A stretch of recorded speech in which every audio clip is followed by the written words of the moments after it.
यहाँ तो सारी नकली माल है, डुप्लीकेट, नासवान, अस्थायी। और वहां पर ऐसी ही सृष्टि है, ऐसी आपका परिवार है, लेकिन वह स्थायी। अब देखो यहाँ तो आपकी मृत्यु होएगी, डेफिनेट है, ये तो कोई ये भी नहीं कह सकता नहीं मरूं। बाकी ये आइडिया ला रहे हैं कभी नहीं मरेंगे, वो आपकी अपनी सोच है। लेकिन यह पल की एक क्षण का किसी का भरोसा नहीं, कब के बिजली गिर जाए। तो ये सोच करके जिसको आप अपना मानते हो कि ये कार मेरी है, कोठी मेरी है, बेटा मेरा है, बेटी मेरी है, तो ये आपकी अपने जीव सूत्र की सोच है, या सच्चाई नहीं है। आपकी ईव मृत्यु हो जा, आपके कहां से हो गए? आपको तो इनको जन्म देने का एक मीडिया बनाया है काल भगवान ने, और अपने खाने के लिए जैसे बकरे और बकरियां छोड़ देता कसाई, वो बच्चे पैदा करते हैं, उनकी ममता भी होती है, और वो बच्चे बकरे बकरियां उनको अपना समझते हैं। दूसरा कोई बकरा उसके बच्चे को छेड़ देता है तो उसके साथ मरने मारने को तैयार हो जाते हैं, और कसाई आता है उनसे से निकाल ले जाता है। ना वो बेटा देखता, ना बेटी किसकी है, माँ किसकी है, तो एक डंडा लेकर हाँक ले मोटे मोटों को और जाके काट देता है। उसका उद्देश्य वहाँ रोकने का यही था। तो यही दिशा परमात्मा ने बताई, यही दशा आप जी के साथ इस काल ने करवा रखी है। तो ये सोचो कि हम इन बच्चों से दूर भी नहीं हो सकते, होना भी नहीं। इसलिए परमात्मा ने बताया कि तुम अपने परिवार में रहकर जब आपको ज्ञान हो जाएगा कि सचमुच हम काल में फंसे हुए हैं, तो अपने बच्चों को भी बचाओ, जो तुम अपना मानते हो, रिश्तेदार भाई बहन को हर संभव कोशिश करो उनको इस मार्ग पर लगाने की, तो वो भी सेफ है। इस भक्ति करने वाले के पास काल निकट नहीं आ सकता। मर्यादा में रहोगे तो उसका कोई अटैक आप पर नहीं हो सकता, ये गारंटी देता है दास भगवान की ओर से। ये सत्कर मान लेना।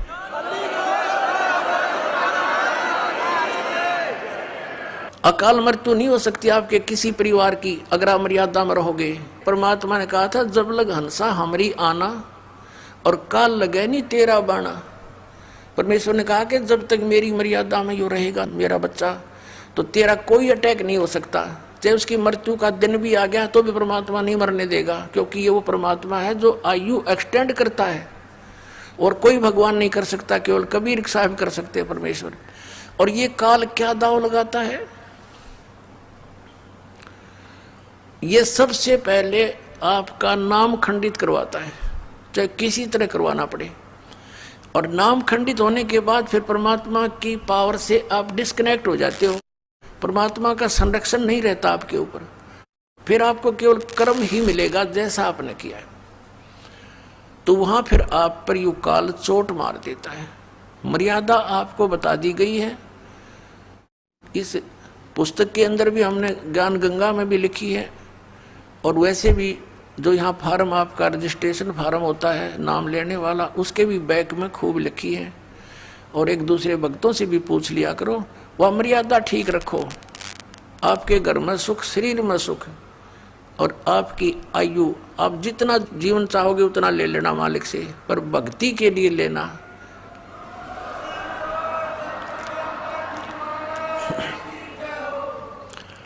केवल भक्ति के लिए मांगोगे तो मिलेगा, यहाँ की बकवादों के लिए मांगोगे तो नहीं मिला।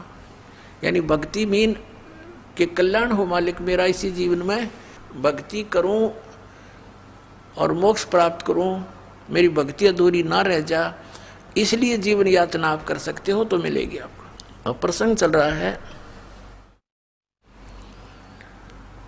कि जैसे आदरणीय नानक साहिब जी को परमात्मा बेई नदी पर बाबा जिंदा के रूप में मिले थे, वो कबीर साहिब थे, काशी वाले धानक थे, जुलाहे थे।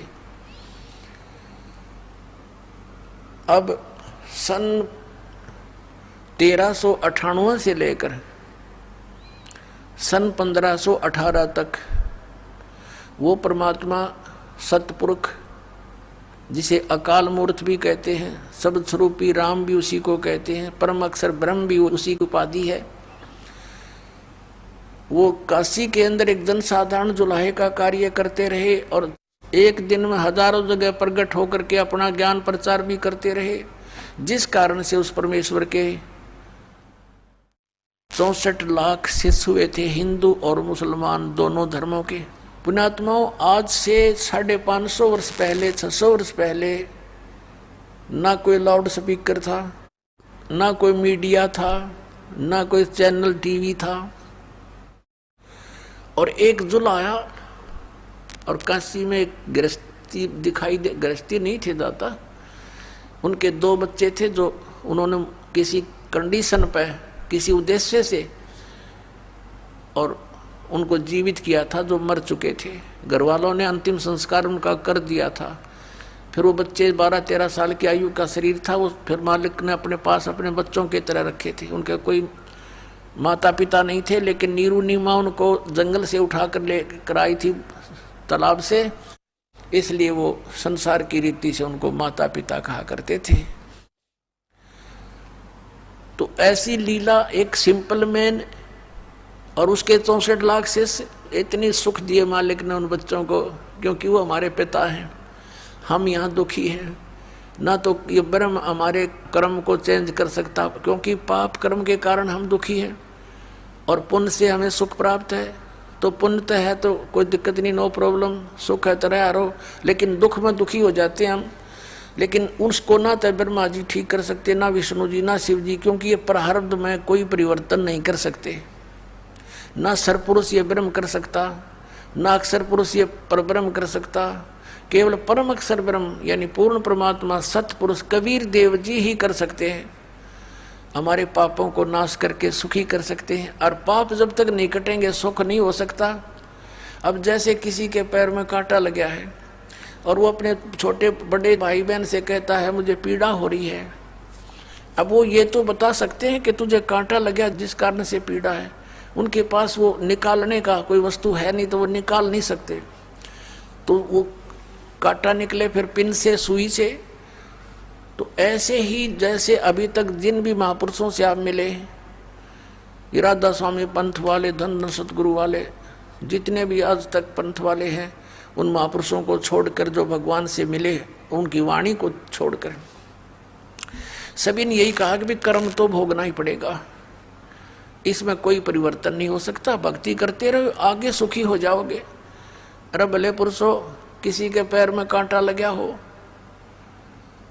और कोई किसी के पास जाए कि मुझे किस कारण से दर्द हो रहा है, पीड़ा हो रही है, तो पैर दो दाग ये तो बता सकते कि आपके कांटा लगा है जिस कारण से पीड़ा है, और फिर ये कहे कि कांटा तो निकलेगा नहीं, ये पीड़ा बंद करनी मेरे बस की बात नहीं, जूते पहन लो, भविष्य में कांटा ना लगेगा। भले आदमियों, कांटा लगे पैर में जूता पहना नहीं जा सकता, वो तो कांटा निकले और फिर जूता पहनाया जाए, फिर इस डर से वो पहने रखेगा, कभी नहीं निकालेगा कि भगवान कहीं फिर से कांटा ना लग जा। तो ये पाप कर्म के कांटे जिस जिसके लगे हुए हैं वो पीड़ित हैं, और इन महापुरुषों के पास भटक भटक कर धक्के खाकर थक जाते हैं, सोच लेते हैं कि अब कहीं राहत नहीं मिलने वाली, क्योंकि वो उस स्तर के संत नहीं है, वो उनका कनेक्शन उस परमात्मा से नहीं है जो पाप नाश कर सकता है। और पाप नाश होने से सुख होगा, कांटा निकलने से पैर की पीड़ा नाश होगी, समाप्त होगी। तो जितने भी ये साधु संत थे, अभी तक ये मूर्ख बना रहे थे, मैं मंत्र जंत्र भी बताते रहते, लास्ट में कह देते तुम्हारे प्रारब्ध का कर्म है, भोगना ही पड़ेगा। अब निश्चय हम सोच लेते भाई ठीक है, तो मेरे पीछा छूटेगा, फिर भक्ति की क्या आवश्यकता है? अगर ऐसे बिरान मट्टी होकर मरना है, फिर भक्ति की क्या आवश्यकता है? भगवान को मानते हैं, सर्व सुखदाई है, सभी दुखों का नाश कर सकता है, इसलिए उसकी खोज हम गुफाओं में पता नहीं कहाँ कहाँ बैठे संतों के पास करते रहे। तो परमात्मा कहते हैं पर्वत पर्वत में फिरा कारण अपने राम, राम जैसे संत मिले जिन सारे सब काम। तो पुण्यात्मा,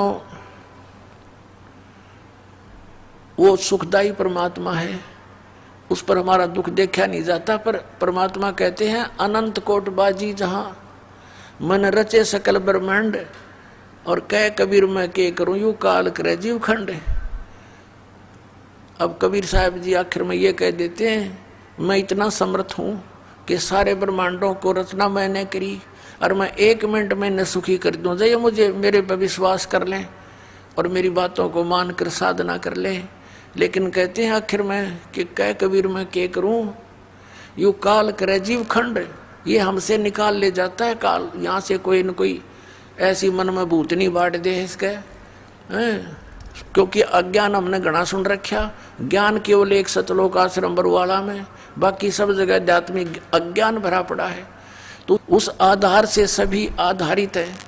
और यहाँ से गए हुए प्राणी को कोई ना कोई सा सिरफिरा मिल जाता है कि वो किसी ने संत बना दिया। वहाँ क्या ऐसी नारी बात है, वो तो सबको नु कहता है इनके पास ज्ञान नहीं। दास नहीं कहता, उनका इतिहास कहता है कि उनके पास ज्ञान नहीं है। तो वो फिर बेचारा डगमग हो जाता है। नानक साहिब जी से किसी ने प्रश्न किया कि हे प्रभु, हे महात्मा जी, आप हमेशा यहाँ खोए खोए से रहते हो, चेहरे पर आपका कोई खुशी नज़र नहीं आती। तब उन्होंने कहा था कि ना जाने काल की कर डारे और किस विध ढल जा पासावे, जिनाते सरते मौत खुड़क दी उनानो केड़ा हासावे। कि यहाँ पर हंसे किस बात पर, एक मिनट में ना जाने के बिजली गिर जा। जैसे एक खुशी मना रहे थे, विवाह था एक लड़के का, डीजे बजा रहे थे, नाचे बहन भी भाई भी सारे रिश्तेदार, शराब पियो घोटी लाए। अगले दिन बारात जानी थी। उस शहर से 10-15 किलोमीटर गए थे, वो दुल्हे वाली कार एक ट्रक से टकराएगी और 7-8 व्यक्ति थे, उसमें सारे मर गए, दुल्हा भी मर गया। अब बजा लो डीजे। अगले दिन देखा समाचार पत्रों में, माँ भी रोए, बहन भी रोए, टक्कर मारे एक दूसरे के साथ। तो यहाँ किस चीज़ पर खुशी मनाते हैं? बिना ज्ञान के नशे में नाच रहे हैं हम। यहाँ तो टाइम पास करके अपना पीछा छुटवाओ, चलो वहाँ खुशी मनाइयो, सदा सतलोक के अंदर सदा खुशी है, वहाँ पर सदा बाहर है सब कुछ। फिर पूछा कि हे भगवान, हे महात्मा जी, क्या आप सदा ऐसे ही रहते हो या कोई अवसर आपका खुशी का भी आता है? तब उन्होंने कहा कि साध मिले साढ़े शादी होंदी, विछड़ जा दिलगिरी वे, अख दे नानक सुनो जहाना मुश्किल हाल फकीरी वे। नानक साहब जी कहा करते थे कि जब मेरे हंस, मेरे सिख मेरा सत्संग सुनने वापस आते हैं मेरे पास, तो मेरी खुशी का ठिकाना नहीं रहता। और जब यहाँ से ये जाते हैं, बिछुड़ते हैं मेरे से, मुझे इस बात की चिंता सताने लगती है कि हे भगवान, हे परमात्मा, इन प्यारी आत्माओं को कोई सिरफिरा काल का दूत भ्रमित ना कर दे, क्योंकि ये फकीरी या भक्ति बड़ी कठिन हो गई है। एक संत एक समय में सच्ची कहने वाला एक होता है, झूठ बोलने वाले असंख्य होते हैं। और तो एक व्यक्ति जो सच्चाई सुनकर जाता है, वो कितनी देर तक ठहर सकता है उन झूठों के सामने, जहाँ पर सैकड़ों व्यक्ति एक ही तरह की बात कहने वाले मिलते हैं। ऐसा नहीं है, ऐसा नहीं है, ये सब झूठ है, कहाँ लिखा है? तो अब दास पर मेहर करिए, वो लिखा दिखा दूँ हूँ, इसलिए आप सभी टिके हुए हो, नहीं तो आपको भी ये डगमग कर देते।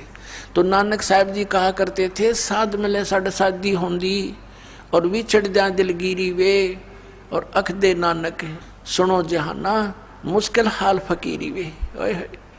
कहते हैं ये बच्चे वापस आ जाते हैं तो मेरी खुशी का ठिकाना नहीं होता।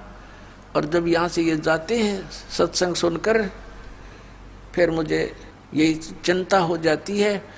और जब ये न्यू के न्यू वापस आ जाते हैं तो फिर साध मिले साढ़े शादी होंदी, विछड़ जा दिलगिरी वे, अख दे नानक सुनो जहाना मुश्किल हाल फकीरी वे।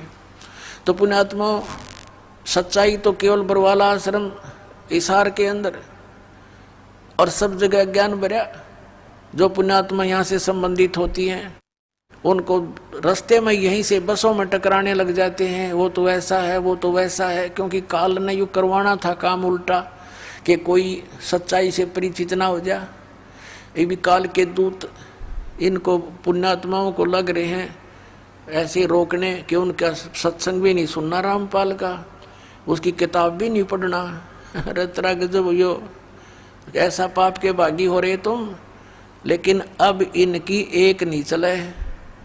परमात्मा ने कह रखा है कि पूरा विश्व एक होगा, पूरे विश्व में ये ज्ञान कबीर परमात्मा का फैलेगा, एक ही भगवान रहेगा कबीर जी, एक ही ज्ञान रहेगा, ये तत्व ज्ञान, और सब ज्ञान नाश हो जाएंगे।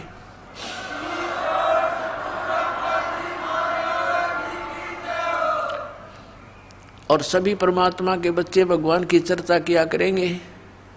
जहाँ पार्कों में बैठकर इधर उधर की बकवादें करते हैं, कोई राजनीति की बतलाव है, कोई बहू बेटियां की अच्छे बुरे होने की एक दूसरे ने कह के अपना मन हल्का करता है, टाइम वेस्ट करता है, कोई ताश खेलता है, कोई गुट्टी लाता है, कोई 2 नंबर के काम करके सारा जीवन नरक बना रहा है अपना भी और परिवार का भी।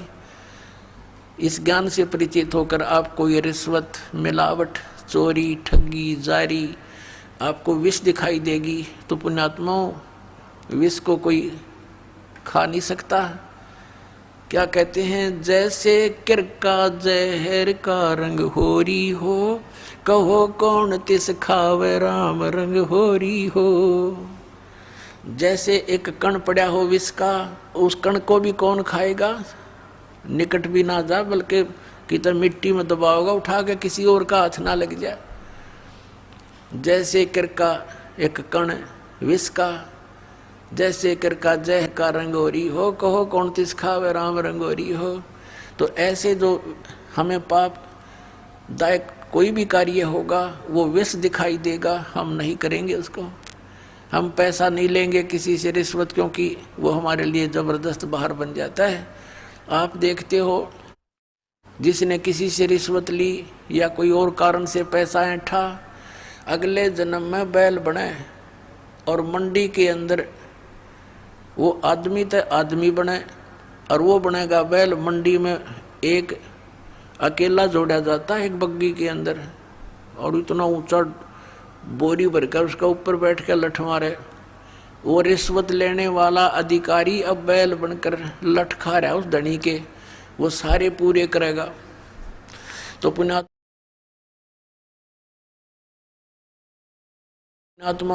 इस प्रकार हमने इस तत्व ज्ञान को